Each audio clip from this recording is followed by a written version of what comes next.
अस्सलाम वालेकुम एवरीवन, क्या हाल है सबके। कल पेपर है जी। सो पहली बात तो ये, पेपर तो हम सॉल्व कर लेंगे, लेकिन अपने आप पे ज़्यादा प्रेशर नहीं लेना है सबने। बिकॉज बहुत सारे आप में से जो है वो रीटेक के लिए जा रहे हैं, और रीटेक की वजह से कभी कभार जो है वो प्रेशर बंदा अपने ऊपर बहुत ज़्यादा ले लेता है कि मैंने दूसरी बार पेपर देना है, फिर इसके बाद दोबारा चांस नहीं मिलेगा। बहुत ज़्यादा जो है वो प्रेशर नहीं लेना है, बस पॉजिटिव थॉट्स के साथ जाओ, और इस माइंडसेट से के जाओ कि भाई मैं दूसरी बार देने जा रहा हूँ तो मुझे I know what to expect and I am क्या कहते हैं better prepared than last time. तो डेफिनेटली मेरा ग्रेड भी लास्ट टाइम से बेहतर ही आएगा। अब जो भी आपका लास्ट टाइम आया था ग्रेड, अगर कोई इम्प्रूव करने के लिए दे रहा है तो आपने इसी माइंडसेट के साथ जाना है कि मेरा पहले से बेहतर आना चाहिए ग्रेड, और इंशाल्लाह आएगा। Because I have done more practice, I have practice more, I have taken more classes, और मैंने ज़्यादा स्टडी किया है, मैंने ज़्यादा, अब मुझे अपनी गलतियाँ पता चल गई हैं। तो उस लिहाज से, उस माइंडसेट से अगर जाओगे तो डेफिनेटली आप कॉन्फिडेंट फील करोगे कि हाँ भी मैं इम्प्रूव तो डेफिनेटली करूँगा। चाहे वो आपका 1 ग्रेड इम्प्रूव हो, 2 ग्रेड इम्प्रूव हो, 3 ग्रेड इम्प्रूव हो, वो बाकी फिर अल्लाह ताला के ऊपर है। ठीक है, so just give your best. So आज हम कौन सा पेपर कर रहे हैं? वेरिएंट 2-1 कर रहे हैं, मई जून 2022 का। Right, let's start without wasting any time. Velocity की डेफिनेशन वेलोसिटी की डेफिनेशन क्या है? Change of displacement over time. ठीक है, now you're being given a velocity time graph similar to what we saw yesterday as well, variant 2 के अंदर जो हमने देखा था। So देखो जरा, you have a rock of mass 0.75 kg and it's projected vertically upwards। तो ऊपर उसको फेंका है आपने from the surface of a planet। That's very important, क्योंकि जब उन्होंने मेंशन कर दिया कि ये a planet है, which means it's clearly not the earth, it's some different planet। तो इसका मतलब यहाँ पे g जो है वो 9.81, अब आप अज्यूम नहीं करेंगे, ठीक है, g को 9.81 अज्यूम करके आगे नहीं चलना। इनिशियल स्पीड 4 है, टाइम 0 पे, और क्लियरली आपको नजर आ रहा है कि अपवर्ड्स वेलोसिटी को उन्होंने पॉजिटिव लिया हुआ है। Planet does not have an atmosphere, so viscous force 0 है। Determine the height of the rock above the surface at time 4 seconds। Time 4 seconds पे आप कौन सा पॉइंट जो है उसको हाईलाइट करोगे?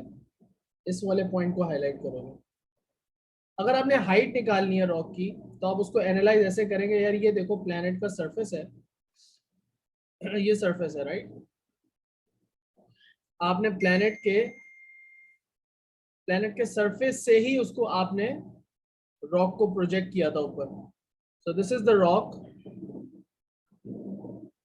जब आपने इसको ऊपर फेंका तो ये रॉक ऊपर जाएगी। अब आपको ग्राफ में भी नजर आ रहा है कि यहां से यहां तक पॉजिटिव वेलोसिटीज है, positive velocities, so that means it's travelling upwards, upwards travel कर रही है, and then obviously it's going to come down. तो ये इसकी मैक्सिमम हाइट है और वो वापस आएगी, but you can clearly see कि उसको वापस आने का उतना टाइम नहीं इस ग्राफ में दिया जा रहा जितना ऊपर जाने का टाइम दिया जा रहा था। तो rock might be somewhere over here at time 4 seconds. ये t इज इक्वल टू 4 है और ये t इज इक्वल टू 0 है। क्वेश्चन में आपने क्या निकालना है? ये वाली हाइट निकालनी है आपने, ठीक है, आपने ये वाली हाइट निकालनी है। तो अब आप ये देखें कि रॉक कितना ऊपर गई, रॉक ऊपर कितना गई और रॉक नीचे कितनी आई। इन दोनों चीजों का माइनस कर देंगे, आपके पास आंसर आ जाएगा। अब रॉक कितना ऊपर गई उसके लिए आप ये वाला एरिया निकालेंगे, और रॉक कितना नीचे आई उसके लिए आप ये वाले ट्राइंगल का एरिया निकालेंगे, और इन दोनों को माइनस कर देंगे। ठीक है बेटा, चलो जी। Upwards displacement minus downwards displacement. जल्दी जल्दी से मुझे हेल्प आउट करो और ट्राइंगल्स के एरियाज जो है वो फाइंड आउट करो। तो पहला जो ट्राइंगल है वो है हाफ इंटू उसकी बेस कितनी है 2.5 यूनिट्स सब ओके हैं हमारे पास, और हाइट है 4। ये हो गया पहला वाला ट्राइंगल, और दूसरा ट्राइंगल है हाफ इंटू इसकी बेस कितनी है 1.5, यहाँ से यहाँ तक बेस 1.5 है, और इसकी हाइट कितनी है बेटा, नेगेटिव में हमारे पास वेलोसिटी कितनी आ रही है 2.4। अब यहाँ मैं ऑलरेडी माइनस साइन ले चुका हूँ, तो इसके साथ मैं माइनस साइन नहीं लगा रहा। सो आंसर क्या आ जाएगा कैलकुलेट करके, हमारे पास आंसर आ जाना चाहिए, दोनों चीजों को माइनस करने के बाद 3.2 आ जाना चाहिए, 3.2 मीटर आंसर आ जाना चाहिए। क्लियर हो गया, ठीक है भाई। चले, अब वो कह रहे हैं चेंज इन मोमेंटम निकाले टाइम 0 और टाइम 4 के बीच में। तो जब टाइम वेलोसिटी टाइम 0 पे इसकी क्या थी 4 मीटर्स पर सेकंड की वेलोसिटी थी, and what was the mass of the rock, mass was 7.5 kg। इस वक्त इसका मोमेंटम बताएं, और यही 7.5 kg की जो रॉक है इस वक्त कितनी वेलोसिटी से मूव कर रही है, -2.4 मीटर्स पर सेकंड की वेलोसिटी से। Why the minus sign, because opposite direction में मूव कर रही है। तो अब आपको ये माइनस साइन यहाँ पे आपने डाल दिया, अब आपके लिए बहुत आसान काम है इस माइनस साइन को इंक्लूड करने अपनी कैलकुलेशन में। तो जब आप चेंज ऑफ मोमेंटम निकालते हो तो ऑब्वियसली आप क्या करते हो, फाइनल माइनस इनिशियल मोमेंटम करते हो।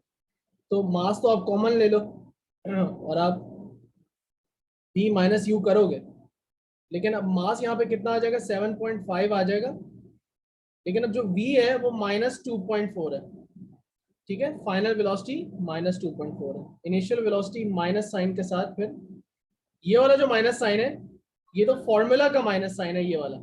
जैसे ये 4 को अगर मैं अलग से माइनस लिखता तो माइनस माइनस प्लस हो रहा होता, इसका ये वाला जो माइनस साइन है ये वाला माइनस साइन है जो वेलोसिटी का था। अगर मैं इसको पहले रख लेता और इसको बाद में रख लेता, आगे पीछे कर लेता, तो ये 4 + 2.4 हो जाए, बात घूम फिर के वहीं आएगी। सिर्फ ये है कि हमारा नेगेटिव में आंसर आ जाएगा, इससे ज्यादा कोई खास फर्क नहीं पड़ना चाहिए। तो हमारा आंसर क्या हो गया, आर वी गेटिंग -48, ये आ रहा है -48 kg मीटर्स पर सेकंड आ रहा है। इन्होंने यूनिट्स यूज किए हैं newton seconds which are equivalent, बिल्कुल ठीक है। 48 यहाँ पे लिख दो, इन्होंने हमसे साइन नहीं पूछा तो माइनस साइन टोटली ऑप्शनल है, ठीक है, डालो या ना डालो को इतना फर्क नहीं, ठीक है। चलें जी, determine the weight of the rock on this planet, very good question. अब इसमें काफी कॉन्सेप्ट्स यूज होंगे। वेट आपको सबको पता है क्या चीज होती है, mass times gravitational field planet होता है, but then they are telling you that this is not the Earth, they have been hinting from the beginning of the question कि ये अर्थ नहीं है। आपने 9.81 नहीं यूज करना बेटा, 9.81 नहीं यूज करना, आपको पहले तो फिगर आउट ये करना है कि चलो m तो रॉक का 7.5 है, लेकिन g क्या होगा, ये तो एक्सेलरेशन ऑफ फ्री फॉल होगी ना,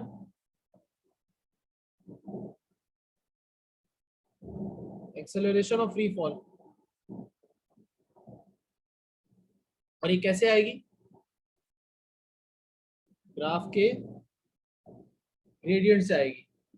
तो ग्राफ का ग्रेडियंट निकालने के लिए यार कोई से भी 2 पॉइंट्स पिक कर लो, जैसे for example I will pick this point and I will pick this point and that's what I will use. So 0, -4, 0 -4, 0 -4 और 2.5 -0, सो 4/2.5 -0, मैंने ये कोऑर्डिनेट्स यूज किए। अब इसमें जो नेगेटिव साइन आएगा उसको आप इग्नोर कर सकते हैं, आप नेगेटिव साइन को इग्नोर कर सकते हैं, और हमारे पास 4/2.5 आप करते हैं तो हमारे पास एक्सेलरेशन कितनी आ रही है, वैसे तो -1.6 आ रही है, बट अभी हम वेट निकाल रहे हैं तो हमें वो माइनस साइन हमारे लिए इतना इंपॉर्टेंट नहीं है। तो यहाँ पे हो गया 7.5 × 1.6, 1.6 से जब मैंने मल्टीप्लाई किया मेरा आंसर आ गया 12 न्यूटन, ठीक है।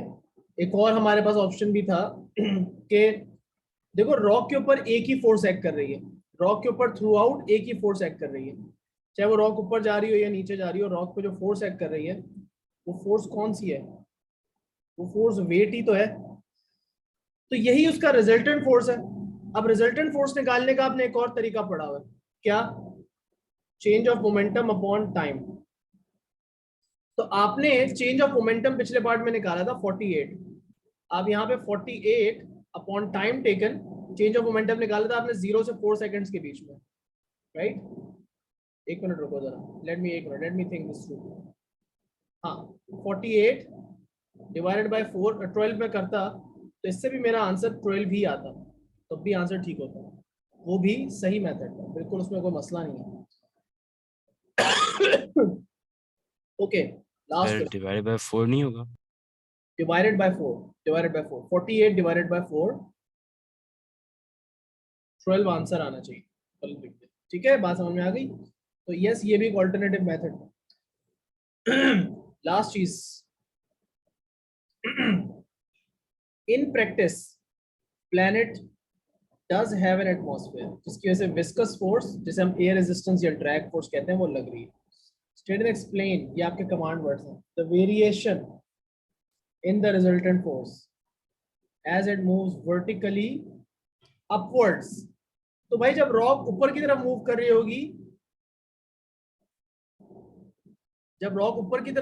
होगी, तो इसकी स्पीड इंक्रीज करेगी या डिक्रीज? पहला सवाल तो ये आना चाहिए, स्पीड इंक्रीज करेगी या डिक्रीज करेगी? पहला पॉइंट तो हम यही लिखने लगे हैं, एज इट मूव्स अप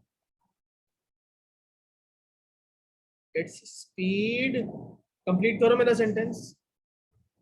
ऊपर जाते हुए रॉक की स्पीड इंक्रीज करेगी या डिक्रीज? कौन बता रहा है? डिक्रीज। डिक्रीज करेगी। सो विस्कस फोर्स, या जिसको हम एयर रेजिस्टेंस कहते हैं, will also decrease. Drag force या जो आपकी विस्कस फोर्स होती है, या जो एयर रेजिस्टेंस जिसे आप कहते हो, वो स्पीड के साथ साथ डिक्रीज करता है। अब याद रखो, इस ऑब्जेक्ट पे वेट तो इसका डाउनवर्ड्स एक्ट कर रहा है, ये जो विस्कस फोर्स है ये भी डाउनवर्ड्स होनी चाहिए। क्या ये रियलाइज किया आपने? नॉर्मली हमारा ये ख्याल होता है बस एयर रेजिस्टेंस अपवर्ड्स एक्ट करेगा, but the thing is that the rock is moving upwards, so when something is moving upwards, air resistance तो ऑपोजिट डायरेक्शन में होगा ना, तो एयर रेजिस्टेंस भी डिक्रीज हो रहा है। अब याद रखो, इस ऑब्जेक्ट पे दो फोर्सेस लग रही हैं। इसका जो रिजल्टेंट फोर्स है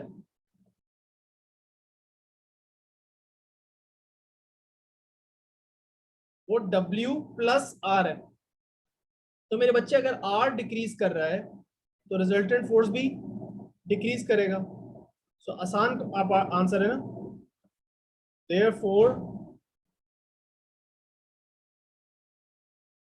resultant force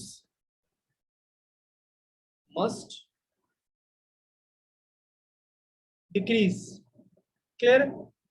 आसान होगी बात। That's it.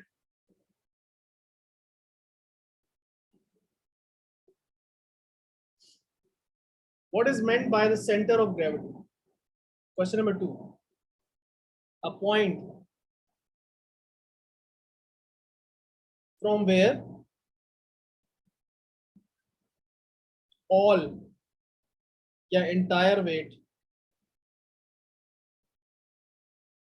of the body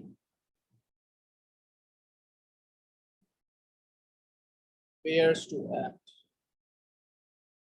यही है। ऑलराइट, आगे चलते हैं। नॉन यूनिफॉर्म रॉड है। नॉन यूनिफॉर्म का मतलब क्या हुआ? इसका सेंटर ऑफ ग्रेविटी इसके सेंटर में, बिल्कुल ज्योमेट्रिक सेंटर में नहीं लाया करेगा। पिवट पॉइंट पी को ले लिया, पिवट आपका पॉइंट पी है, नजर आ रहा है आपको। इस नॉन यूनिफॉर्म रॉड से, इस रॉड की टोटल लेंथ है 4 मीटर्स। अब पॉइंट एक्स से आपको सारे डिस्टेंसेस दिए हुए हैं, ये 1.7 है, ये 1.1 है। अब आपको कुछ इंपॉर्टेंट बातें बताएंगे। Centre of the gravity of the rod is 1.7 from the x. तो ये जो है, ये क्या है? ये रॉड का अपना वेट है। ये रॉड का अपना वेट है, जहां से उसके सेंटर ऑफ ग्रेविटी से वो एक्ट कर रहा है। ठीक है, एक स्फीयर हैंग कर रहा है, ये स्फीयर का वेट हो गया, ये वाला पॉइंट वाई से जो एक्ट कर रहा है। उसके बाद कह रहे हैं the force F is applied downwards, so that the rod is in equilibrium. अब जब रॉड इक्विलिब्रियम में होगी तो उस पर दो कंडीशंस अप्लाई होती हैं. कौन कौन सी? रॉड पे रिजल्टेंट फोर्सेस जीरो होने चाहिए और रॉड पे resultant moments equal to zero होने चाहिए. यही दो कंडीशंस हैं, कंडीशंस ऑफ इक्विलिब्रियम. कह रहे हैं by taking moments about P, P को पिवट लें और मोमेंट्स अप्लाई करें और एफ को निकाल दें. तो बहुत आसान सा है ये सवाल. ओ लेवल में भी अब इसी तरह के क्वेश्चन सॉल्व करते हैं. उन्होंने इसमें कोई मुश्किल चीज डाली नहीं. उन्होंने ये भी नहीं किया कि यार चलो कोई फोर्स थोड़ी सी टेढ़ी रख दें या ऐसे कर दें. ऐसे भी क्वेश्चंस आते रहे पास्ट में, बट ये तो बहुत सिंपल है. क्या आप क्या करेंगे? आप लिख देंगे resultant moment equal to zero, या फिर आप ये लिख दें sum of anti clockwise moments is equals to sum of clockwise moments. ये क्यों कर रहा हूं मैं बात? क्योंकि इक्विलिब्रियम में रॉड. अब हम एंटी क्लॉकवाइज मोमेंट्स देख लेते हैं कौन कौन से लग रहे हैं. F का मोमेंट एंटी क्लॉकवाइज होगा, सो F और डिस्टेंस फ्रॉम द पिवट कितना है? 1.10. 44 न्यूटन की जो फोर्स है, जो रॉड का वेट है, वो क्लॉकवाइज मोमेंट लगाएगा. उसके लिए आपको डिस्टेंस क्या चाहिए? अब बड़ी कॉमन मिस्टेक जो बस लिखा हुआ होता है डायग्राम में वही डाल दिया. भाई डिस्टेंस पिवट से लेना है यार. तो पिवट से डिस्टेंस अगर मैं लूंगा तो ये कितना आएगा? मैं कुछ चीजें जल्दी जल्दी मैं कर रहा हूँ, तो अगर कोई मिस्टेक हो तो मुझे बता देना. 0.6 होना चाहिए, 0.6 ही है. प्लस एक और क्लॉकवाइज मोमेंट ऐड कर रहा है जो कि 3 न्यूटन की फोर्स का है, और उसका डिस्टेंस क्या है? ये वाला डिस्टेंस क्या है? 4 माइनस 1.1 कितना हो जाएगा? 2.9. 2.9 हो जाएगा. तो आपने यहां से F को निकाला, F अननोन है, F को कैलकुलेट किया, F आ रही है राउंड ऑफ करके 32. ठीक है बेटा, आसान क्वेश्चन था. Calculate the force exerted on the rod by the pivot. अब एक फोर्स ऐसी है जो पिवट लगा रहा है, जिसका किसी ने आपको बताया ही नहीं, जिसका कोई जिक्र ही नहीं हुआ यहाँ पे. वो फोर्स हमेशा होती है जो पिवट से एक्ट कर रही होती है.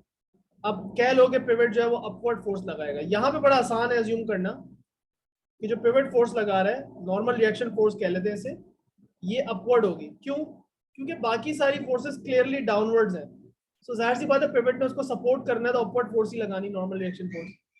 अक्सर क्वेश्चंस के अंदर ये फोर्स कभी भी ड्रॉ करके नहीं दी जाती, लेकिन ये अक्सर एंड में पूछ लेते हैं. अब हमने यहाँ दो कंडीशंस ऑफ इक्विलिब्रियम लिखी थी. ये वाली कंडीशन तो हमने इस क्वेश्चन में अप्लाई की, यही अप्लाई किया ना. अब आप ये वाली कंडीशन अप्लाई कर दो, because you are aware of all the forces. Obviously this condition can only be applied if you are aware of all the forces. So आपको सिर्फ और सिर्फ पिवट की फोर्स नहीं पता, बाकी सब पता है. तो आप बोलो यार resultant forces should be equal to zero, या आप ऐसे कह लो sum of upwards forces should be equal to sum of downward forces. अब अपवर्ड फोर्सेस कौन कौन सी एक्ट कर रही हैं? सिर्फ वही नॉर्मल रिएक्शन फोर्स जो आपको ढूंढनी है. डाउनवर्ड कौन कौन सी है? डाउनवर्ड फोर्स कौन कौन सी है? F है, 44 है और 3 है. F की वैल्यू भी आपको पता है 32 है. तो 32, 44 और 3, ये तीनों डाउनवर्ड.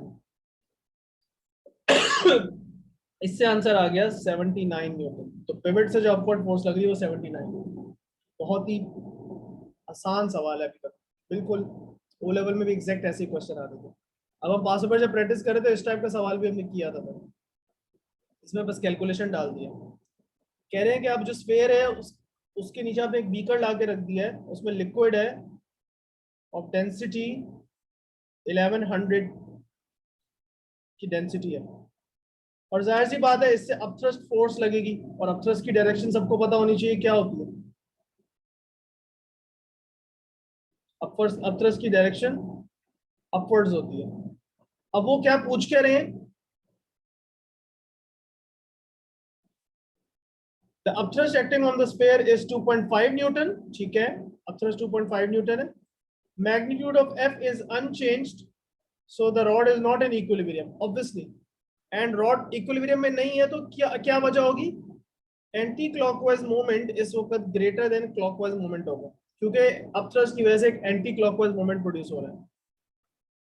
अब आपने क्या करना है, एंटी क्लॉकवाइज मूवमेंट। एसन क्या पूछ रहे हो बेटा, एक मिनट जरा एसन का मैं क्वेश्चन पढ़ लूं। Sir what if we take points from F then find the pivot in part B. यार पार्ट बी के अंदर आप कह रहे हो कि व्हाट इफ वी टेक, हाँ उससे भी आंसर आएगा। आप अगर आप मोमेंट्स के थ्रू करोगे बस टाइम ज्यादा लगेगा, लेकिन आप किसी और पॉइंट को पिवट कंसिडर कर लो, इसको पिवट कंसिडर कर लो, इसको पिवट कंसिडर कर लो, इसको पिवट कंसिडर कर लो, और उसके थ्रू मोमेंट्स निकाल के ये वाली फोर्स निकाल दो, उससे भी हो जाएगा। आंसर सेम आएगा लेकिन बहुत ही लंबी कहानी हो जाएगी, लेकिन आसान तरीका है ना अपवर्ड और डाउनवर्ड फोर्सेस को बस इक्वल रखने का। खैर, अच्छा अब यहाँ पे वापस आ जाते हैं। Use the Archimedes principle to determine the radius of R. Archimedes principle है क्या भाई? आपके सिलेबस में पहली बात तो ये कि ये वर्ड कभी उन्होंने मेंशन नहीं किया, तो इनको, अगर मैं सही सही बात करूं तो ये मेंशन, ये वर्ड इन्हें यूज नहीं करना चाहिए, this confuses the students. But essentially हमने जो प्रिंसिपल यूज किया था आर्किमिडीज प्रिंसिपल, वो ये था कि जब कोई बॉडी इमर्स्ड होती है किसी लिक्विड में, तो उस पर जो अपवर्ड फोर्स और डाउनवर्ड प्रेशर लग रहा है, मतलब नीचे से और ऊपर की वजह जो प्रेशर लग रहा है, नीचे वाला प्रेशर ज्यादा होगा, नीचे वाली फोर्स ज्यादा होगी, इसकी वजह से ओवरऑल फोर्स एक अपवर्ड्स लगेगी, that causes the upward force. So due to the difference of pressure at the top and the bottom surface there is an overall upward force which we call upthrust. But इसका crux सारा ये था कि भी upthrust का जो formula है वो है रो वी जी, एंड इसको एक सिंगल सेंटेंस में ऐसे कहा जाता है कि the value of upthrust is actually equal to the weight of the liquid displaced। इसको एक सेंटेंस में याद कर लो, upthrust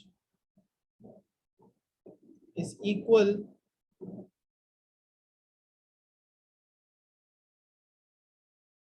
to weight of liquid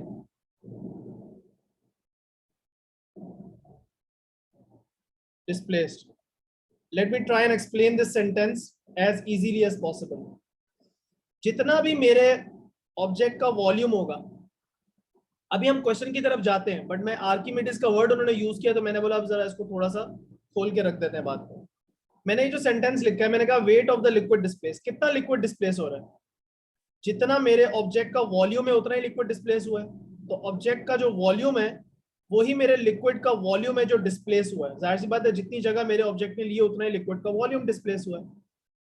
ये अब आप ऑब्जेक्ट का वॉल्यूम समझने के बजाय आप बोलते हो ये मेरे लिक्विड का वो वॉल्यूम है जो डिस्प्लेस हुआ है। सबको पता है कि ये वाली डेंसिटी लिक्विड की डेंसिटी होती है। सो लिक्विड की डेंसिटी और लिक्विड का वॉल्यूम मल्टीप्लाई करके क्या आ जाएगा, लिक्विड का मास आ जाएगा, और लिक्विड के मास को अगर तुम जी से मल्टीप्लाई कर दो तो ये क्या आ जाएगा, लिक्विड का वेट आ जाएगा, और ये वेट लिक्विड का वो है जो डिस्प्लेस हुआ जो अपथ्रस्ट के बराबर है। तो ये बात थी। But anyways Archimedes principal is just this formula. आसान लफ्जों में इसको ऐसे याद रखें।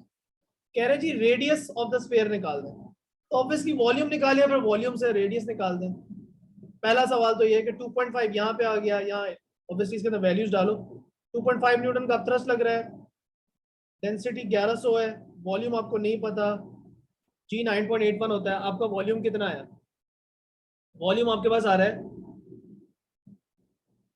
2.32 times 10 to the power -4 metre cube. अब आपने रेडियस निकालना है, तो भाई वॉल्यूम ऑफ स्फीयर क्या होता है, सबको पता होना चाहिए फॉर्मूला, 4/3 पायर क्यूब। अब आपने यहाँ पे वॉल्यूम की वैल्यू डाली, 4/3 पाई को इधर ले गया है, और आर की वैल्यू निकाल ली। आर की वैल्यू जब आप निकालेंगे तो आएगी, मीटर्स में निकालनी है तो सब बड़ा आसान आसान है, सीधा सीधा। तो 0.038 मेरे पास मीटर्स इसका रेडियस आ गया। यहाँ पे आप बस ये वॉल्यूम डाल दें बस, और कुछ भी ना करें। बाकी 4/3 पाई को उधर लेके जाएं, फिर अंडर क्यूब रूट करें और से आर आ जाएगा। समझ गए बात? अब सवाल का जो असल मसला है कि भाई अब rod is no longer in equilibrium, और बल्कि ये एंटी क्लॉकवाइज जाएगी, because anti clockwise moment clockwise से ज्यादा हो गया। तो कह रहे हैं calculate the magnitude and direction of the resultant moment about P. Resultant moment कैसे निकालते हैं मेरे बच्चों? रिजल्टेंट मोमेंट निकालने का हमने क्या तरीका सीखा था? Sum of anti clockwise moments minus sum of clockwise moments, यही तरीका सीखा था।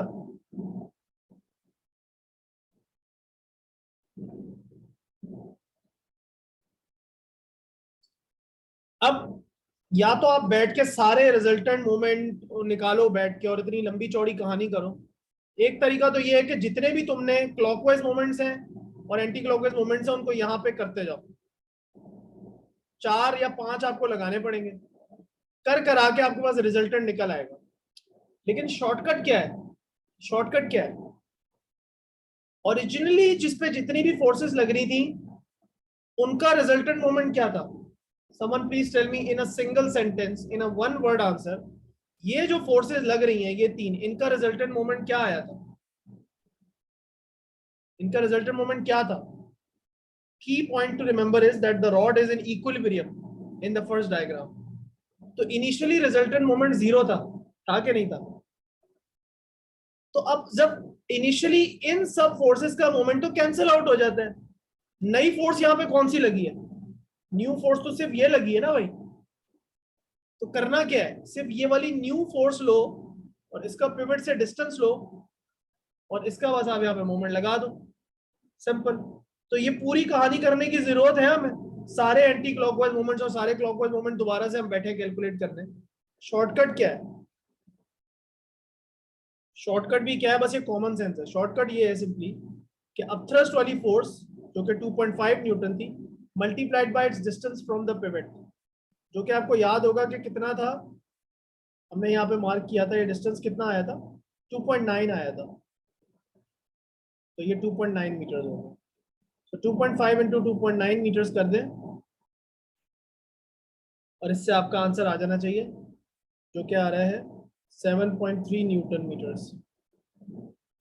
अब इसकी डायरेक्शन क्या होगी, क्लॉकवाइज या एंटी क्लॉकवाइज? ये तो कॉमन सेंस है यार। कैसे कॉमन सेंस है? सारे मोमेंट्स बराबर थे। अब ये जो फोर्स लग रही है सिर्फ इसी को हमने कंसिडर करना है, तो इसका मोमेंट एंटी क्लॉकवाइज है। तो फाइनल आंसर एंटी क्लॉकवाइज। पूरा आंसर, पूरा वर्ड यूज किया करो, मेरी तरह ACW मत लिखना, ठीक है? पूरी बात लिखना anti clockwise. Alright, so that is question number 2 as well. If we do it the other way and we kept, हाँ अब्दुल्ला ऐसे भी कर सकते हैं, as long as you know कि आपने किस चीज को राइट पे रखा है किस चीज को लेफ्ट पे रखा है, बस आपको पता होना चाहिए। आप क्लॉकवाइज को पॉजिटिव रख लें, एंटी क्लॉकवाइज को नेगेटिव रख लें, आपकी मर्जी है। फिर फाइनल आंसर का जो साइन होगा उसके हिसाब से अपने अपनी डायरेक्शन डिटरमिन करनी। Sir will we get marks for the answer और फॉर द वर्किंग टू? इसका तरीका बड़ा आसान होता है। ऐसा बेटा, जब भी आप मार्किंग स्कीम खोल के देखो तो उसमें आंसर का जो मार्क्स होता है उसे कहते हैं ए मार्क्स। A1 या A2 लिखा हुआ होता है, वो तो आंसर के मार्क्स हैं। अब उससे पहले वाले जो वर्किंग के मार्क्स हैं, अगर वो लिखा हुआ है ना M1 या M2 इस तरह के वर्किंग, वो वाले मार्क्स हैं। तो वर्किंग के बगैर ना तो A मार्क्स मिलते हैं और ना ही फॉर दिस क्वेश्चन। इस क्वेश्चन में बेटा वर्किंग का भी A लिखा हुआ है और क्या कहते हैं, मतलब इस क्वेश्चन के अंदर उन्होंने इस चीज का A मार्क रखा हुआ है, इसको भी A1 बोला हुआ है और इसको भी A1 लिखा हुआ है। इसका मतलब है मैग्नीट्यूड निकालने का 1 नंबर है और डायरेक्शन बताने का 1 नंबर है, और दोनों एक दूसरे से इंडिपेंडेंट है। मतलब अगर आपको ये नहीं भी पता और आप सिर्फ ये लिखते हैं तो आपको 1 आउट ऑफ 2 मिल जाएंगे। पहली बात तो ये, या अगर आपने सिर्फ ये निकाल दिया और ये गलत बता दिया फिर भी आपको 1 आउट ऑफ 2 मिल जाएंगे। अगर आपने ये वर्किंग नहीं शो की लेकिन ये आपका आंसर लिखा हुआ है तब भी आपको 1 आउट ऑफ 2 मिल जाएंगे, क्योंकि ये A मार्क्स है खाली, उसके अंदर उन्होंने ये चीज देखनी है बस, ठीक है? बट ऑब्वियसली एग्जाम के अंदर तो आपके सामने कोई मार्किंग स्कीम अवेलेबल नहीं होगी, तो आपको कैलकुलेट किए बगैर आप कोई आंसर बता ही नहीं सकते, ठीक है? आप बस अपने जहन में एक रूल ऑफ थंब बना लो, भाई मैंने वर्किंग शो करनी है, आंसर निकालना है। जाहिर सी बात है फिजिक्स पढ़ लो, वर्किंग के बगैर कौन सा आंसर आता है?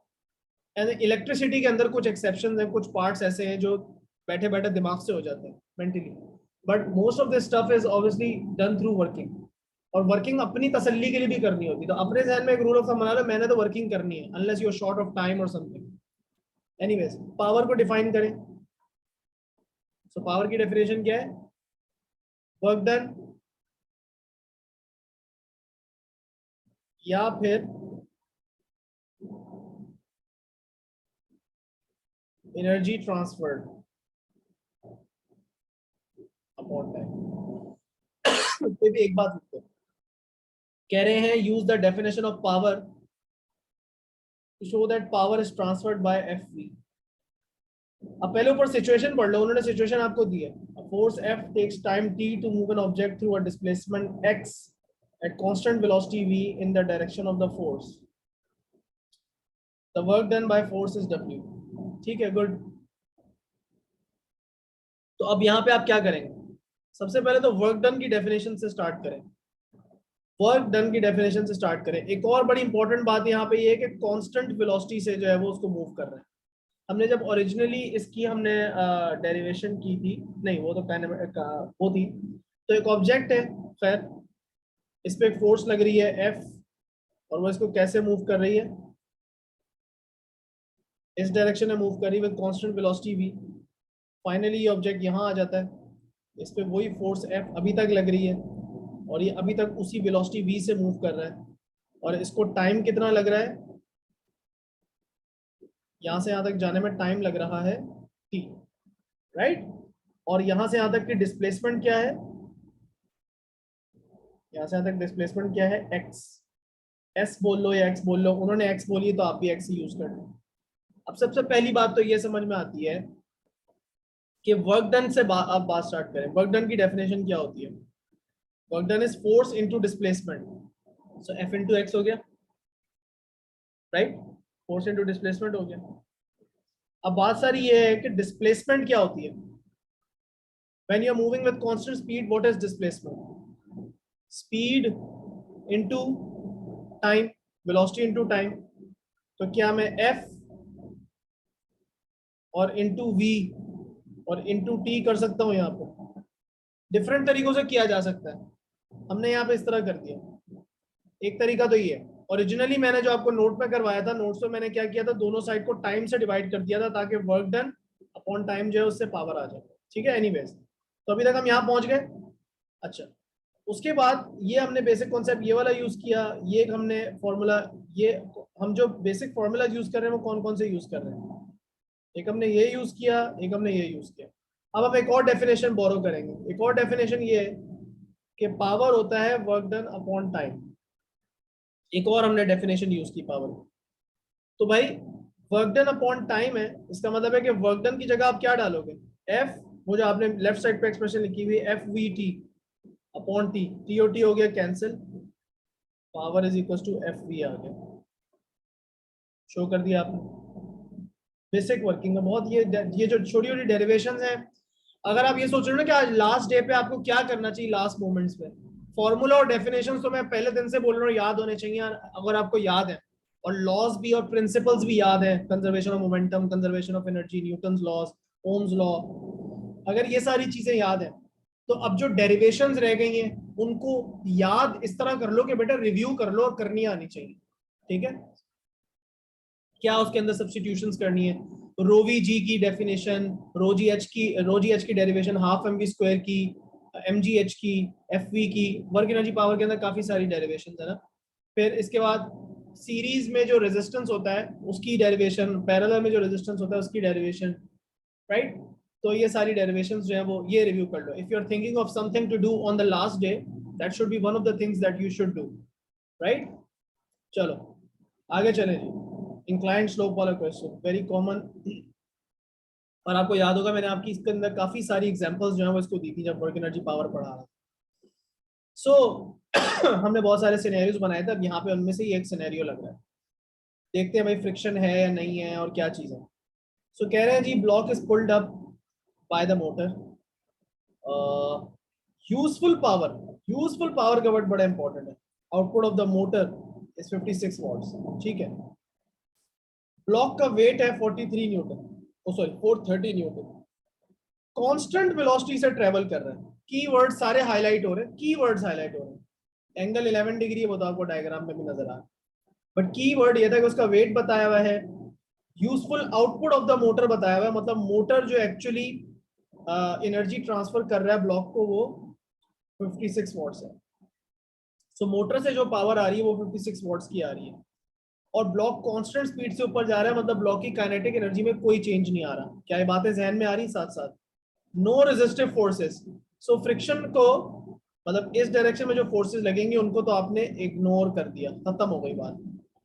Calculate the tension in the wire. तो टेंशन इन द वायर के लिए ऑब्वियसली आपको इसकी बात कर रहे हैं ना, वो टेंशन की बात कर रहे हैं, तो टेंशन आपको निकालनी है। तो जाहिर सी बात है, आप एक फोर्स, आपने उसको तो इग्नोर कर दिया, क्या नाम है किस चीज को इग्नोर किया आपने?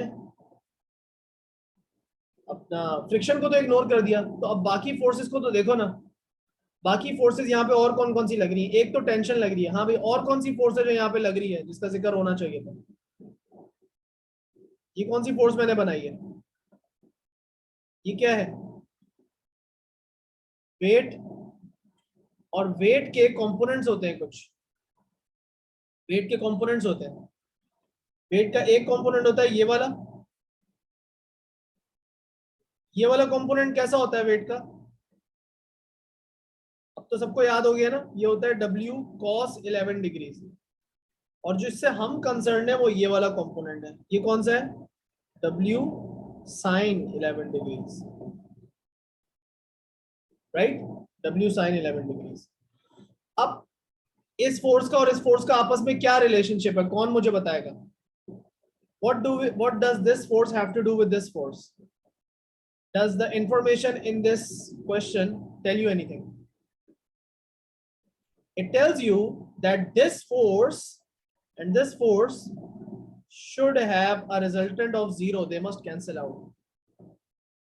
Constant speed से move कर रही है, तो F net is equals to 0 हो गया, रिजल्टेंट इक्वल्स टू 0 हो गया बेटा। तो इसका मतलब कि जो टेंशन है और जो W sin 11 डिग्रीज है, इसका रिजल्टेंट 0 है।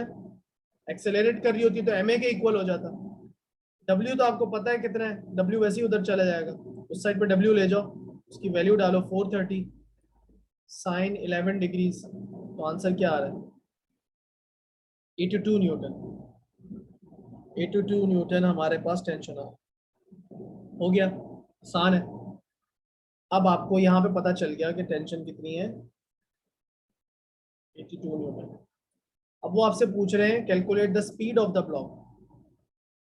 स्पीड ऑफ द ब्लॉक का क्या उसी चीज से लेना देना है कुछ जो हमने ऊपर फॉर्मूला डिराइव किया था? ऊपर जो फॉर्मूला मैंने डिराइव किया था ये वाला, क्या इससे कुछ लेना देना है स्पीड का? बिल्कुल है। मोटर कितनी पावर दे रही थी आपको? 56 वॉट। और मोटर जो फोर्स लगा रही है वो ये टेंशन की फोर्स मोटर ही तो लगा रही है, राइट? तो फॉर्मूला क्या है?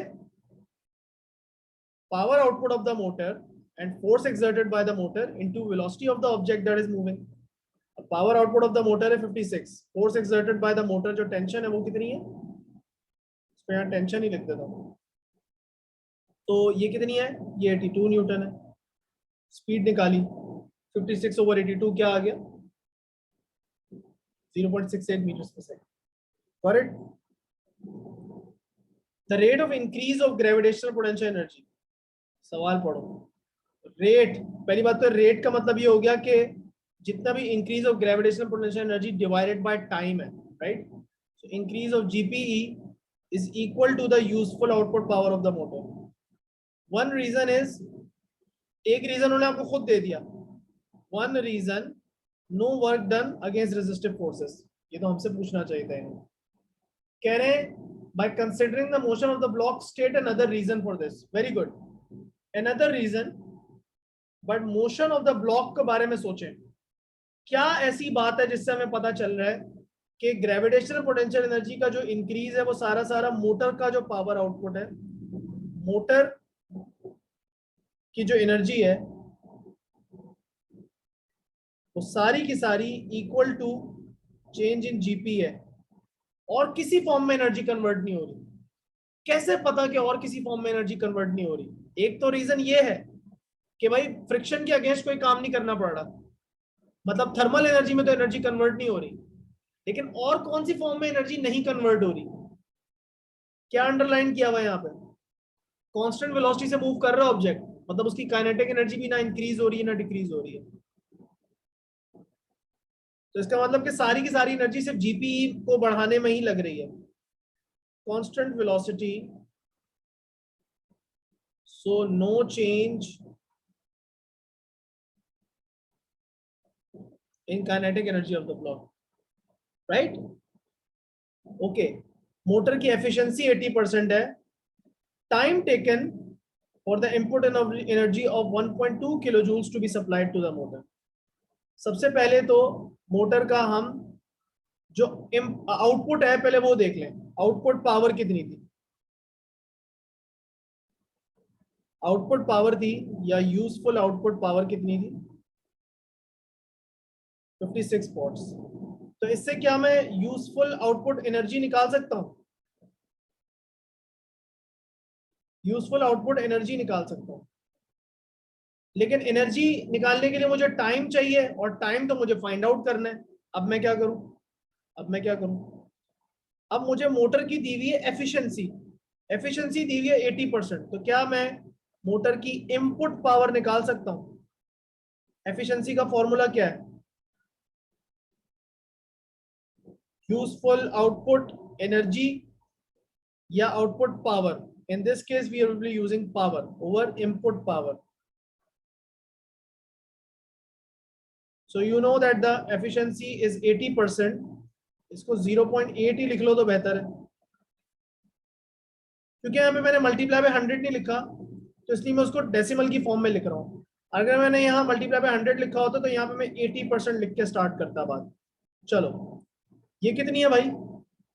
ये है 56 वॉट्स। ये आपको निकालनी है, इनपुट पावर आपने निकालनी थी। तो इनपुट पावर कितनी आ गई? ऑब्वियसली ज्यादा आएगी। 56 डिवाइड बाय 0.8 किया, आ गया जवाब 70 वॉट। तो आपको इनपुट एनर्जी निकालनी थी, जिसके लिए आपको इनपुट पावर मिल गई। अब इनपुट एनर्जी कैसे निकालेंगे?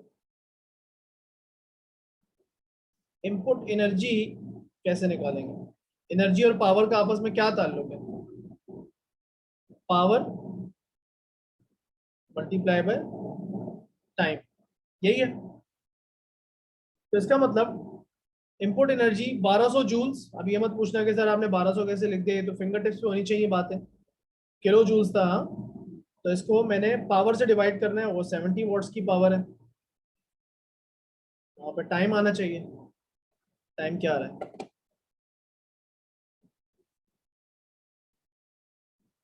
1200 डिवाइड बाय 7, तो मेरे पास आ रहा है 17.14, जिसको मैं राउंड ऑफ करके टू सिग्निफिकेंट फिगर्स में 17 सेकंड्स का आंसर दे देता हूँ। क्लियर हो गया? 3 क्वेश्चन हो गए। आज स्लो जा रहे हैं हम, थोड़ा सा स्पीड अप करते हैं। डिफॉर्मेशन का सवाल है। Alright, let's speed up a little bit.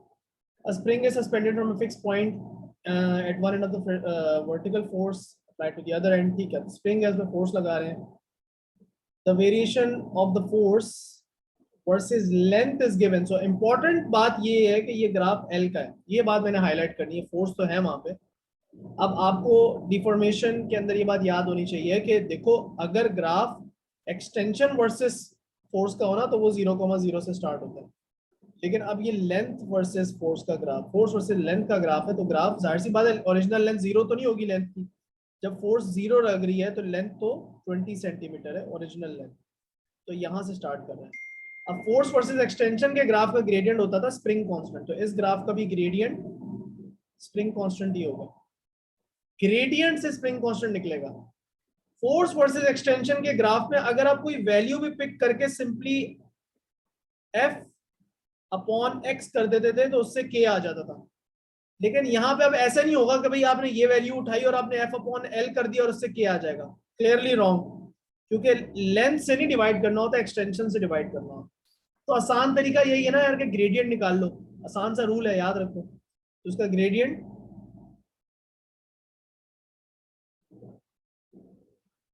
आपको k देता है। अगर L y एक्सिस पे होता और F x एक्सिस पे होता तो फिर ग्रेडियंट आपको 1/k देता, फिर आपको उसे इन्वर्स करना पड़ता। चलो अब आगे चलें, सवाल सॉल्व करना शुरू करें। ग्रेडियंट निकाल लेते हैं हम क्वेश्चन में। ग्रेडियंट से k आएगा। ग्रेडियंट निकालने के लिए आप एक ये वाला पॉइंट उठा लो और एक ये वाला पॉइंट उठा लो, काम ही आसान हो गया। और उन्होंने यूनिट्स क्या मांगे, न्यूटन पर मीटर। तो भाई सेंटीमीटर को मीटर में कन्वर्ट कर लेना प्लीज, ठीक है बेटा, यूनिट्स कन्वर्जन करते वक्त। सो 30 minus 0 that's y2 minus y1 over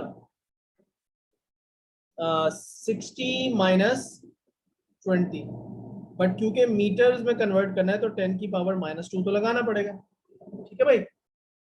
या आप लिख लो 0.6 माइनस 0.2, ऐसे कर लो। एनीवेज आंसर क्या आना चाहिए, 75 न्यूटन पर मीटर में आएगा। ये एक बड़ी इंपॉर्टेंट टिप है एग्जाम की। आप लोग टिप्स पूछ रहे थे, 2-3 लोगों ने सर कुछ टिप्स दे दें, कुछ टिप्स दे दें। एक बड़ी इंपॉर्टेंट बात है, before you start solving a numerical from a graph or from whatever data is available, before you do anything, look at the answer line and the unit that's written in front of it, so that आपको पहले से पता हो। वैसे तो मुझे देखते हुए सॉल्व करते हुए आप लोगों को ये चीजें खुद हाँ आनी चाहिए कि हाँ देखो भाई सर ने हमेशा ऐसे करते हैं, हमेशा यहाँ देखते हैं पहले कि अच्छा जी ये यूनिट्स रिक्वायर्ड है, हमेशा ऐसे किया है। कभी कभार वेव्स का क्वेश्चन होता है, नैनोमीटर में वेवलेंथ रिक्वायर्ड होती है, पहले से यहाँ देख लिया होता है, तभी पता होता है कि हाँ भाई नैनोमीटर में वर्किंग करनी है या एंड में नैनोमीटर में कन्वर्ट करना है। अगर आप अंधाधुंध सॉल्व करते जाएंगे तो फिर ये छोटे मोटे मार्क्स एड अप होके डिडक्ट होके बहुत ज्यादा हो जाते हैं, ठीक है। तो ये एक और टिप है बहुत इंपॉर्टेंट जो आपने याद रखनी है। Look at the units before you start solving so you know what to do. Is there any conversion required, ठीक है। चलो आगे चले, शाबाश। Determine the elastic potential energy in the spring when the force is 15 Newton. अब या तो आप इस ग्राफ का एरिया अंडर द ग्राफ निकाल लो या फिर आप सिंपल फॉर्मूला यूज कर लो, हाफ एफ एक्स या फिर हाफ के एक्स स्क्वायर। चलो हम हाफ के एक्स स्क्वायर वाला फॉर्मूला यूज कर लेते हैं। Half spring constant into extension का स्क्वायर। स्प्रिंग कांस्टेंट मुझे ऑलरेडी पता है कितना है, 75। अच्छा है ऐसा यूनिट्स में यूं, क्योंकि देखो ये भी जूल्स में निकालना है तो ऐसा यूनिट में न्यूटन पर मीटर में था। अब इसके लिए जरूरी है कि एक्सटेंशन है ये, गलती से लेंथ मत ले लेना, एक्सटेंशन निकालनी है स्प्रिंग से। दूसरी बात ये कि मीटर्स में होनी चाहिए, नॉट इन सेंटीमीटर्स। सो यहाँ पे एक्सटेंशन निकालने के लिए आप क्या करेंगे, 15 न्यूटन की फोर्स पे देखते हैं कि कितनी एक्सटेंशन है। 15 न्यूटन की फोर्स पे लेंथ आ रही है 40 की, लेकिन एक्सटेंशन कितनी होगी, ऑब्वियसली एक्सटेंशन होगी 20 सेंटीमीटर्स की। आई होप कि कोई रॉकेट साइंस नहीं कर रहा मैं यहाँ पे। ओरिजिनल लेंथ 20 है स्प्रिंग की और न्यू लेंथ 40 है, तो एक्सटेंशन 20 की है। तो यहाँ पे आपने 20 नहीं लिखना, 0.2 लिखना है बेटा। क्यों, मीटर्स में कन्वर्ट करके लिख रहा हूँ, या तो 20 × 10 to the power -2 लिखो, स्क्वायर करना मत भूलना। आंसर आ जाएगा 1.5 जूल्स, ठीक है भाई। चलें अब नेक्स्ट क्वेश्चन पे चलते हैं। मुझे 5 मिनट चाहिए, आई विल बी बैक, ठीक है। 1 मिनट 5 मिनट में वापस आता हूँ, ठीक है। तब तक आप लोग इसको सॉल्व करो बेशक आगे। ओके, क्वेश्चन 5 में वो आपसे कह रहे हैं कि आपके पास एक स्ट्रिंग है that is stretched between two fixed points A and B. Vibrator is used to produce which one? What type of a wave? Stationary wave. At one instant, the moving string is straight. We know कि stationary wave में एक point ऐसा आता है जब wave बीच में बिल्कुल straight हो जाती है, फिर उसके बाद एंटी नोड्स अपने हाईएस्ट पोजीशंस पे चले जाते हैं, लोएस्ट पोजीशंस पे चले जाते हैं, लेकिन नोड्स अपनी जगह पर फिक्स रहते हैं। तो कह रहे हैं जो डॉट्स हैं ये नोड्स रिप्रेजेंट कर रहे हैं, और कह रहे हैं पॉइंट P जो है वो डाउनवर्ड्स मूव कर रहा है। पॉइंट P एक एंटी नोड होगा। The wave on the string has a speed of 35, period of 0.04। Explain how the stationary wave is formed on the string. Stationary wave form करने के लिए हमेशा सेम आंसर होता है कि आपके पास what you need is 2 progressive waves, ठीक है। How would you get to progressive waves? पहले हमेशा आपने ये सोचना होता है। तो vibrator produces a progressive wave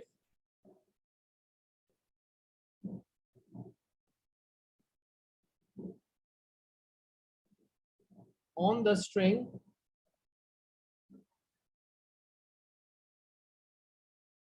which reflects from fixed end to produce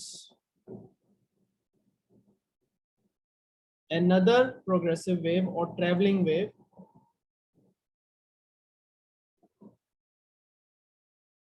अब दोनों प्रोग्रेसिव वेव्स के अंदर क्या प्रॉपर्टी होनी चाहिए? Both progressive waves have what?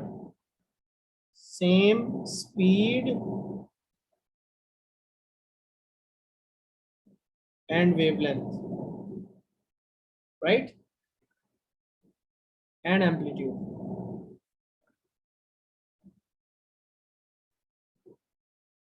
Their resultant, जब वो सुपरपोज करते हैं तो उनका जो रिजल्टेंट बनता है, their resultant is a stationary wave when they overlap.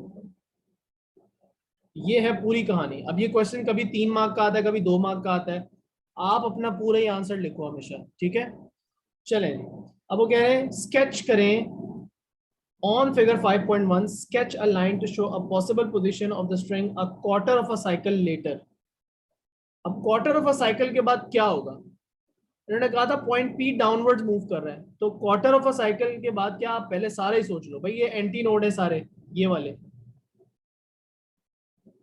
अगर ये वाला एंटी नोड नीचे मूव कर रहा है तो ये ऊपर मूव करेगा, ये नीचे मूव करेगा, ये ऊपर मूव करेगा, ये नीचे मूव करेगा। नोड्स जो है वो सारे ये वाले नोड्स ये तो अपनी जगह पे ही रहेंगे। क्वार्टर ऑफ अ साइकिल के बाद ये वाला पॉइंट यहां आ जाएगा। So after t upon 4 it will be over here ऐसे। हाफ साइकिल के बाद t अपॉन 2 के बाद ये वापस यहां पे आ जाएगा। 3/4 ऑफ अ साइकिल के बाद ये यहां पे होगा और पूरी साइकिल t के बाद ये यहां पे वापस होगा। तो हम क्वार्टर ऑफ अ साइकिल के बाद कंक्लूड कर रहे हैं कि ये वाला पॉइंट यहां होगा, ये वाला यहां होगा, ये वाला यहां होगा, ये वाला यहां होगा और ये वाला यहां होगा, लेकिन नोड्स अपनी जगह पे होंगे। तो this is what the string would look like after quarter of a cycle. अच्छी सी साफ सुथरी इक्वल एम्पलीट्यूड्स के साथ वेव्स बनाने की कोशिश करना, but that's what the result should look like. Determine the horizontal distance from A to B. तो सबसे पहले तो वेवलेंथ डिटरमिन करो। स्पीड अपॉन फ्रीक्वेंसी होती है, ऐसे ही होता है, या फिर आप ऐसे भी तो लिख सकते हो स्पीड इनटू पीरियड, क्योंकि फ्रीक्वेंसी इज 1 अपॉन पीरियड। थोड़ा सा टाइम बचाने के लिए आप अपना दिमाग यूज करें तो ये काम हो सकता है। तो 35 आपकी स्पीड है, तो पीरियड कितना है? 0.040। तो स्पीड कितनी आई? पहले तो बताओ वेव की वेवलेंथ कितनी आई? वेवलेंथ आ गई कितनी? 1.4 मीटर्स। अब ये देखो कि पॉइंट ए से पॉइंट बी के बीच में कितनी वेवलेंथ बन रही है? 1, 2, 2.5। सो 2.5 वेवलेंथ है यहाँ से।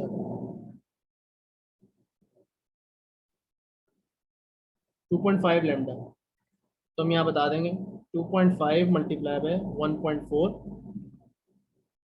इससे हमारे पास डिस्टेंस ए भी आ जाएगा, और वो कितना आ रहा है? 3.5 मीटर्स।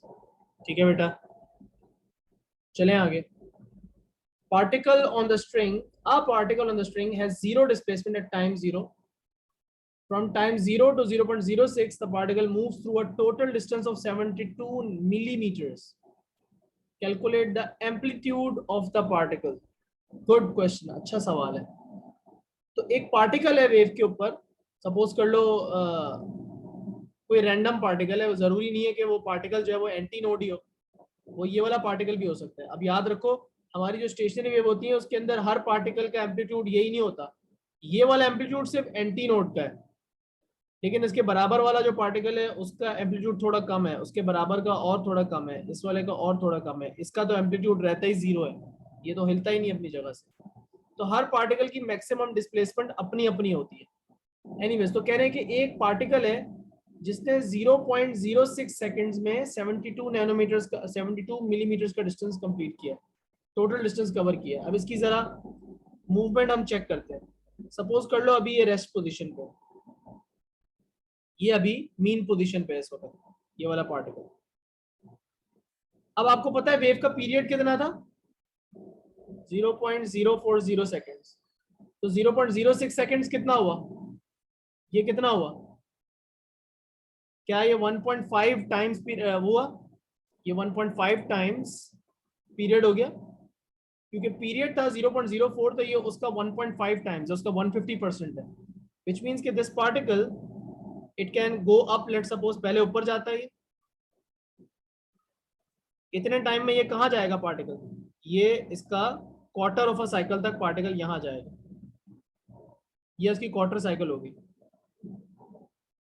या आप इसको ऐसे लिख लो 0.25t। उसके बाद जब पार्टिकल का हाफ पीरियड गुजर जाएगा तो ये पार्टिकल वापस यहाँ आएगा, ऐसा ही होगा। उसके बाद पार्टिकल 0.75 पीरियड पे यहाँ होगा, अग्रीड। उसके बाद पार्टिकल, थोड़ा सा इसके अंदर जगह बनाते हैं तो यहाँ लिख लेते हैं, ठीक है। उसके बाद पार्टिकल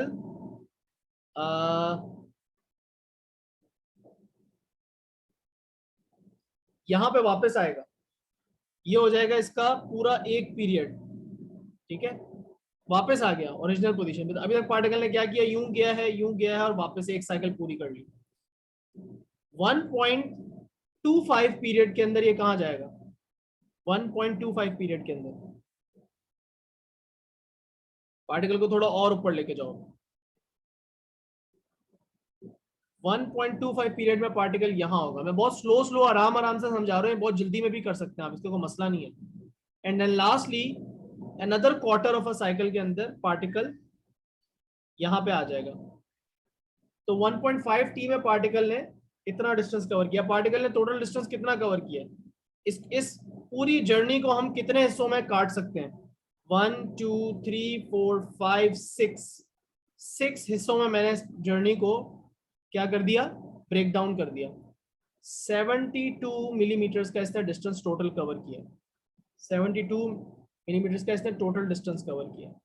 तो कह रहे हैं कि भाई ये जो इसका 1/6 है वो कितना होगा, यही सवाल है ना। एम्पलीट्यूड तो पार्टिकल का ये है या ये है, मतलब this is the amplitude of the particle.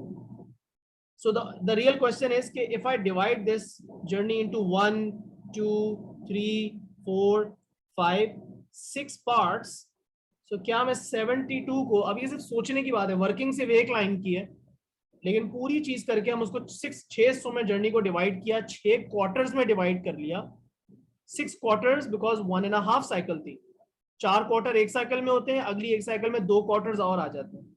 तो 72 mm divided by 6 gives me how much, 12 mm, and the answer needs to be given in mm as well। तो यहाँ पे आप 12 as it is लिखो। क्या समझ में आई बात, होपफुली समझ में आ गया होगा, बहुत मैंने स्लो टाइम लगा के समझाया।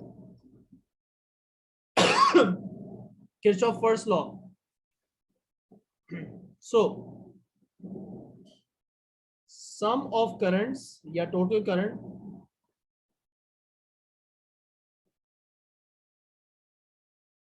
entering a junction is equals to, must be equal to sum of currents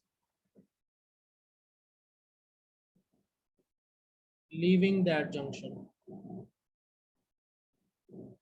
easy है। चलो भाई, बैटरी इज कनेक्टेड, क्वेश्चन कौन सा है, battery is connected to 2 resistors X and Y. Paper रह कितना गया यार, क्या हो गया, आज हम बहुत स्लो जा रहे हैं। अच्छा जी, a battery is connected to 2 resistors x and y, the resistance of x is greater than the resistance of y, state and explain which resistor dissipates more power, right। so power है, अब जरा जल्दी explain करेंगे। vi, power dissipated is vi, right। Simple सी बात है यार, या इसको ज्यादा आसान तरीके से चलो ये वाली एक्सप्लेनेशन, दोनों एक्सप्लेनेशंस डिस्कस कर लेते हैं. पावर इज वी आई, और you can think of as power as B square upon R. दोनों रीजनिंग यहाँ पे काम करेंगे. वैसे तो तीनों ही रीजनिंग काम कर सकती हैं ऑनेस्टली, लेकिन चलो अभी इन दोनों के साथ ही काम करते हैं ना, हर पॉसिबल आंसर तो नहीं लिख सकते. अब यहाँ पे आप लिखो यार कि भाई देखो सेम वी है दोनों का, दोनों का वी सेम है. आई विल बी, क्या आप कहो कि करंट जो y को मिलेगा वो ज्यादा होगा या करंट x को जो होगा ज्यादा मिलेगा. उन्होंने कहा resistance of x is greater, तो क्लियरली x को कम करंट मिलेगा और y को ज्यादा करंट मिलेगा. तो क्या मैं कह सकता हूँ I Y is greater than I P. So the conclusion is के पावर जो y को मिलेगी वो x की पावर से ज्यादा होगी. यहाँ पे x लिखना था, राइट?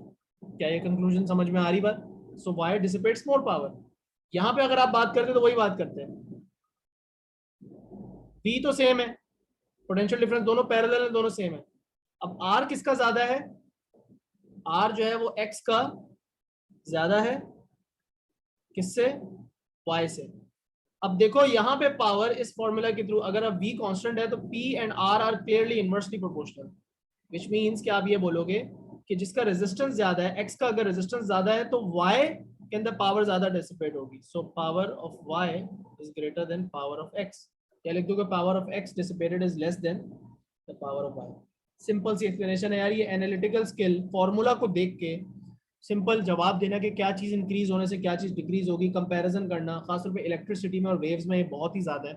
तो इसको प्लीज बहुत ज्यादा केयरफुली डायरेक्ट और इनवर्स प्रोपोर्शन रिलेशनशिप्स फॉर्मूला को देख के रिलेशनशिप्स को समझना, ये भी सीख के जाना. आखिरी दिन देख लेना, डायरेक्ट इनवर्स प्रोपोर्शन समझ के जाना बेटा. ठीक है बेटा, आगे चलते हैं. Two resistors are made of wires that have the same length. Both wires same resistivity. State and explain which resistor is made of wire with larger cross-sectional area. Well, the two resistors are made of the same length. पहली बात तो ये याद रखो कि resistance है क्या? Resistance है rho L upon A, right?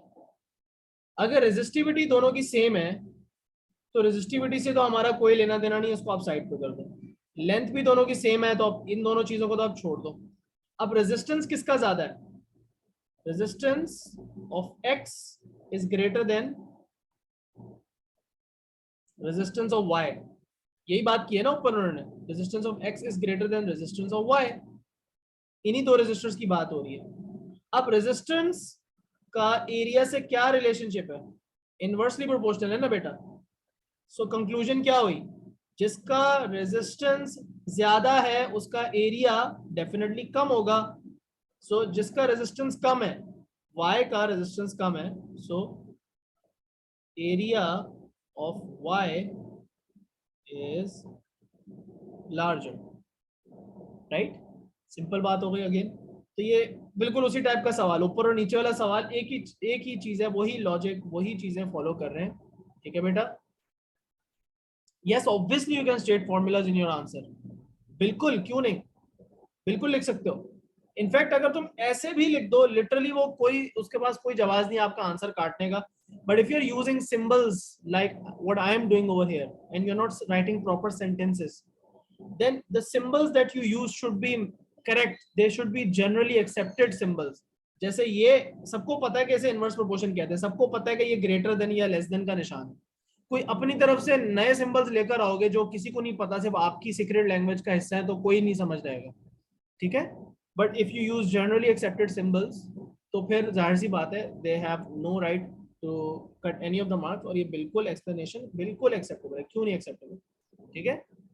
But again अच्छा यही लगता है कि आप पैराग्राफ फॉर्म में आपको जगह दी हुई ना, आप अपना आंसर लिख दो. सो यू कैन यहाँ पे वर्किंग करो, पेंसिल से थोड़ा अपना आंसर इस तरह लिख लो रफ में और फिर उसको सेंटेंस फॉर्म में बना के दे दो. But it doesn't really matter that much, इतना कोई मसला नहीं है. लिखना क्या होता है? सिंपल से अंग्रेजी लिखनी होती है, इंक्रीज डिक्रीज ही तो बताना होता है, और क्या करना होता है ज्यादा ज्यादा आपसे क्या पूछ लेता है.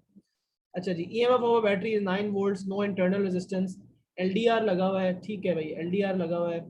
और फिक्स रेजिस्टर का रेजिस्टेंस 1800 है, बिल्कुल ठीक है।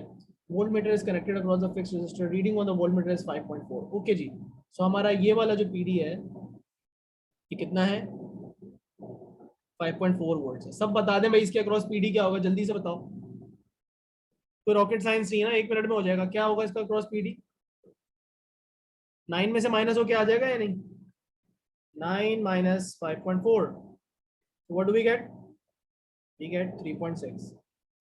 ये तो आपकी चीजें आप फिंगर टिप्स पे होनी चाहिए, शाबाश। चले भाई, अब वो कह रहे हैं calculate the current in the circuit.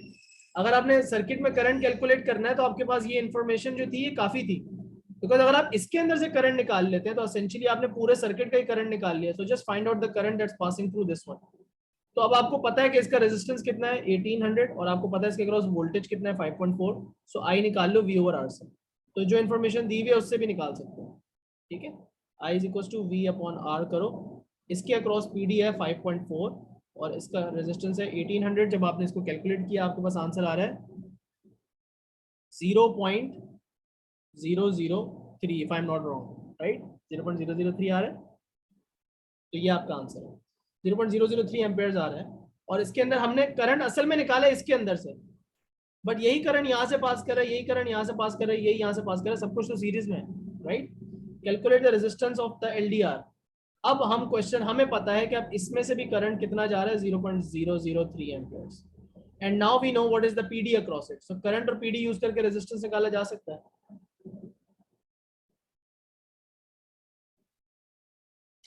तो यहाँ पे हो जाएगा, इस तरह भी कर सकते हैं और पोटेंशियल डिवाइडर फॉर्मूला भी यूज कर सकते हैं। पोटेंशियल डिवाइडर फॉर्मूला में लिख देता हूँ और जल्दी से बता देता हूँ उसमें कैसे होगा। ये क्या है, 1200 आंसर आ रहा है, फिर आंसर इज 1200 ऑब्वियसली। बट दूसरा मेथड ये भी तो था कि आप यहाँ पे क्या कर सकते थे, आप लिख सकते थे कि यार इसके अक्रॉस PD है 3.6। आप बोलो यार अच्छा, आप इस तरह लिख लो पोटेंशियल डिवाइडर फॉर्मूला, आप लिखो यार मेरे LDR के across voltage should be equal to LDR का resistance, resistance of LDR upon resistance of LDR plus resistance of fixed resistor multiplied by 9। ये आप फिक्स यहाँ पे, अब यहाँ पे वैल्यू क्या डालोगे, इसकी जगह क्या वैल्यू डालोगे, ऑब्वियसली यहाँ पे आप 3.6 डाल दोगे, राइट। यहाँ पे आपने क्या डालना है, ये तो आपको फाइंड आउट करना है, तो ये वही वेरिएबल है जो अननोन है। यहाँ आपने 1800 डाल दिया या 9 डाल दिया, यहाँ पे 3.6 लिख दो। इस इक्वेशन को भी सॉल्व करके 1200 ही आंसर आना चाहिए, बस इसमें वर्किंग थोड़ी करनी पड़ेगी, बट बात घूम फिर के वहीं आती है। Got it. लास्ट पार्ट, फिर वो इंक्रीज डिक्रीज वाला सवाल। Intensity light on LDR increases, so obviously resistance of LDR decreases, you should know that.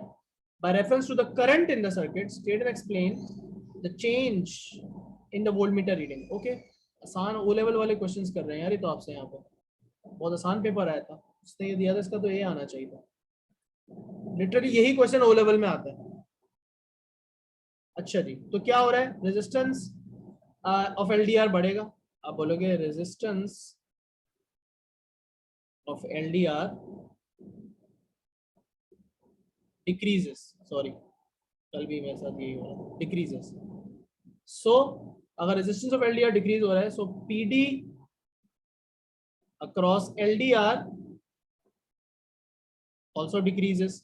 potential divider है ना, जिस चीज का resistance decrease होगा उसकी PD का शेयर भी कम होगा।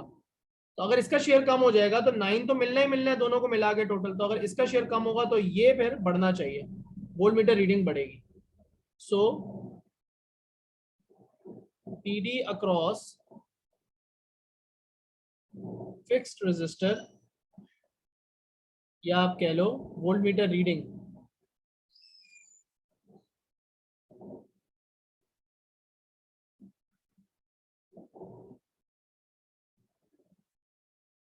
इंक्रीजेस। ठीक है बेटा, आसान है। ओके आगे चलते हैं। लास्ट क्वेश्चन जल्दी जल्दी कंप्लीट करते हैं। ऑलराइट, तो अब हमारे पास अनस्टेबल न्यूक्लियस है जो कि क्या करेगा, रेडियो एक्टिव डिके करेगा। Decay is by beta minus particle. कल भी हमने बीटा माइनस पार्टिकल देखा था, उससे पहले परसों हमने बीटा प्लस देखा था। डिटरमिन क्वांटिटेटिवली मतलब नंबर्स कैलकुलेशंस के साथ the changes in A and Z when X decays. Obviously आपको पता है कि बीटा प्लस डिके के अंदर जो प्रोटॉन नंबर होता है उसमें क्या हो जाता है, ये जो आपका नंबर जेड है नीचे वाला, इसके साथ क्या होता है, what happens to this, it increases by 1, तो z में +1 होगा। ठीक है बेटा, ये आपको हमेशा याद होना चाहिए, कल वाली इक्वेशन से भी आपको याद रहना चाहिए। और a जो है वो सेम ही रहता है, उसमें कोई फर्क नहीं पड़ता। ठीक है, that only has to do with the symbols on the beta minus particle, क्योंकि यहाँ -1 है तो आपका नए पार्टिकल में +1 होना चाहिए, और ये 0 है तो उसमें भी कोई चेंज नहीं आता। But anyways, in addition to the beta minus particle another lepton is emitted, name, so beta minus particle electron है, इलेक्ट्रॉन के साथ एंटी न्यूट्रिनो एमिट होता है, और अगर ये बीटा प्लस पार्टिकल होता है तो आप फिर वो क्योंकि पॉजिट्रॉन है तो उसके साथ न्यूट्रिनो एमिट होता है, तो यहाँ पे आप लिखेंगे जी क्या एमिट होता है, एंटी न्यूट्रिनो एमिट होता है। पार्टिकल पी एक नया पार्टिकल है, is composed of an up quark and an anti down quark. Okay, तो ये एक मीजॉन है।